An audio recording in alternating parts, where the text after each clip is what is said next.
2018. We've received some high quality replicas of 2 of the 3 iPhones soon to be announced by Apple, with the third being exactly the same dimensions as the current iPhone X, so for the comparison today we'll be using an iPhone X to replicate the third iPhone in the 2018 range. So while the naming conventions are up in the air at present, we believe the new iPhones to be called the following, with the largest of the 3 to be dubbed the iPhone XS Plus. The second iPhone in the 2018 range being called simply iPhone, and finally the third being the iPhone XS. This naming strategy might seem a little strange on the face of it, with the second largest device being simply called iPhone.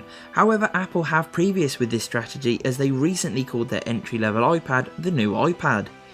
The iPhone XS Plus will certainly be the hero out of the 3, with this being Apple's largest ever iPhone, coming with a whopping 6.5-inch OLED display.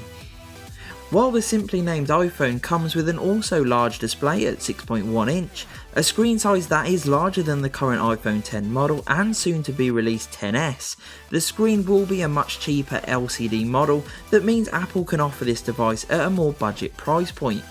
Finally, we move on to the iPhone XS, which will feature the same overall dimensions and the same 5.8 inch screen size as the iPhone X. Similarly to the XS Plus, the XS will also have an OLED display and thus be considered another hero device in Apple's latest range. The hints that the 6.1 inch iPhone will be a budget option from the range are further backed up by the singular rear camera, whereas the iPhone XS Plus and XS will come with a dual camera setup, as we've seen with the current iPhone X model. Unfortunately, that does also mean that there will be no triple camera setup, as had been seen with many rumours for the upcoming iPhone XS Plus.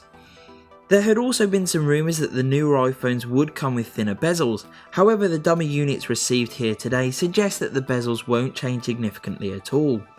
In terms of ports and functionality, everything else remains exactly the same, with all 3 models coming with lightning ports, the standard volume, silent switch, power button and SIM cards all in their usual location.